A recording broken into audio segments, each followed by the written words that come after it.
नमस्कार, मी आरती आणि आपण पाहत आहात आवाज इंडिया मराठी, शोध सत्याचा।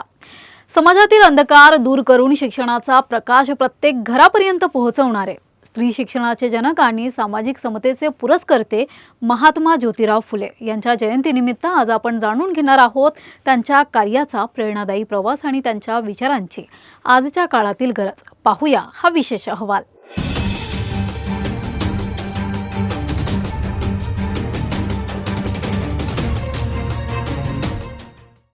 समाजाच्या अंधकारात ज्ञानाचा दिवा लावणारा एक महामानव, शोषित, वंचित आणि स्त्रियांच्या हक्कांसाठी आयुष्यभर झगडणारा एक योद्धा असे होते महात्मा ज्योतिराव गोविंदराव फुले।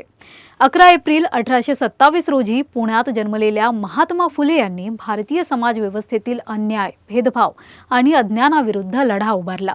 त्यांनी केवळ विचार मांडले नाही तर कृतीतून समाज परिवर्तन घडवून आणलं। स्त्री शिक्षणाचा पाया रचण्याचे महान कार्य त्यांनी आणि सावित्रीबाई फुले यांनी मिळून केले। 1848 मध्ये पुण्यात पहिली मुलींची शाळा सुरू करून त्यांनी समाजातील परंपरांना मोठे आव्हान दिले।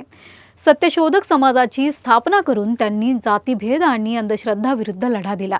त्यांचा संदेश स्पष्ट होता, सर्व मानव समान आहेत, शिक्षण हेच खरं स्वातंत्र्य आहे। शेतकऱ्यांच्या हक्कांसाठीही त्यांनी आवाज उठवला। त्यांच्या लिखाणातून आणि कार्यातून समाजातील प्रत्येक घटकाला न्याय मिळावा यासाठी ते झटत राहिले। आजही महात्मा फुले यांचे विचार आपल्याला दिशा देतात। शिक्षण, समानता आणि सामाजिक न्याय हेच त्यांच्या कार्याचे खरे वारस आहेत। त्यांच्या जयंतीनिमित्त संपूर्ण राज्यभर विविध कार्यक्रमांचे आयोजन करण्यात येत आहे। महात्मा फुले यांना अभिवादन करताना त्यांच्या विचारांचा वारसा पुढे नेण्याची गरज आज अधिक आहे।